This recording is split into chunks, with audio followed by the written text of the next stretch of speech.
यार सुबह ईद होती है और ईद की तैयारी करने के लिए मैं यहाँ कपड़े अपने निकाल के चॉइस कर रहा होता हूँ कि सुबह कौन से पहनूं, व्हाइट वाला या ब्लू वाला। इधर उधर देखने के बाद मैं आखिर ब्लू वाले को डन करता हूँ और मैं बोलता हूँ कि यही वाला पहनूंगा। सूट को निकालने के बाद मैं इस्त्री करने के लिए लग जाता हूँ और इस्त्री करने के बाद मेरी ये फाइनल लुक होती है चप्पल की, कपड़ों की, घड़ी की और सब चीज़ें मिला के मेरी चीज़ें सामने रखी होती हैं। रेडी वेडी हो जाता हूँ, नहा धो के मैं।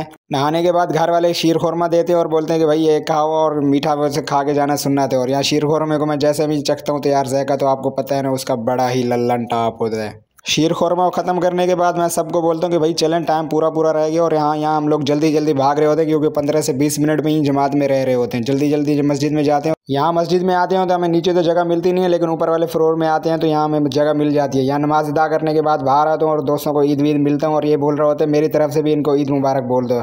मेरी और मेरे दोस्त की तरफ से आप सब लोगों को ईद मुबारक हो बहुत बहुत। यहाँ आते हैं तो ये लोग पिक विक शूट करने के लिए लग जाते हैं, लेकिन यहाँ मैं भी एक दो अपनी पिक बनवा लेता हूँ। और यहाँ बड़े भाई की कॉल आती है कि भाई बड़े भाई की तरफ चलना है तो आ जाओ नीचे। यहाँ मैं गाड़ी में आता हूँ और वकास अख्तर भी आ जाते हैं और बोलते हैं कि भाई हमें भी अपनी वीडियो में लो। यहाँ मैं भाई को बोलता हूँ कि भाई आज अगर रश हुआ तो हम तो फंस जाएंगे। भाई बोलेंगे नहीं अल्लाह करेगा, अगर रश नहीं होगा हम जल्दी पहुँच जाएंगे। किसी को मिलने जा रहे हो और खाली हाथ जाओ, यहाँ मैं भाई को बोलता हूँ कि भाई मिठाई भी पकड़ लें। और यहाँ भाई चले जाते हैं मिठाई लेने के लिए। कौन सा नाम है आप कमेंट्स में ज़रूर बताना। भाई तकरीबन ऐसे इलाके में रहते हो कि जैसे जंगल है, लेकिन फिर भी आधा पौना घंटा लगाने के बाद हम लोग भाई की तरफ आ जाते हैं। और यहाँ भाई की तरफ आके सबको ईद वीद मिलता हूँ और सीधा सोने के लिए चला जाता हूँ क्योंकि कल रात में पूरा सोया नहीं हूँ। तो यहाँ सो कर उठता हूँ तो यहाँ मिठाई भी ले आते हैं, कहते हैं कि भाई पहले मिठाई खा लो, मुँह मीठा कर लो, उसके बाद खाना खाएंगे। खाना खाने के लिए थोड़ी देर में वेट करता हूँ और खाना भी आ जाता है। और मैं अकेला बैठता हूँ, बोलता हूँ कि भाई मुझे अकेला दो, मैं अकेला बैठ के खाऊंगा। यहाँ खाने को डीप करके खाता हूँ तो यार जायका तो उसका बड़ा ही लल्लन टाप होता है। यहाँ मैंने शर्ट उतारी होती है क्योंकि गर्मी बहुत होती है। खाना खाने के बाद कोल्ड ड्रिंक आ जाती है, कोल्ड ड्रिंक को टेस्ट करता हूँ यार, उसका भी जायका बड़ा ही लल्लन टाप होता है। खाना खाने के बाद इन लोगों को अल्लाह हाफिज़ बोलते हैं। और अगर आप लोगों को व्लॉग पसंद आया तो लाइक एंड फॉलो लाजमी से कर लेना। अल्लाह हाफिज़।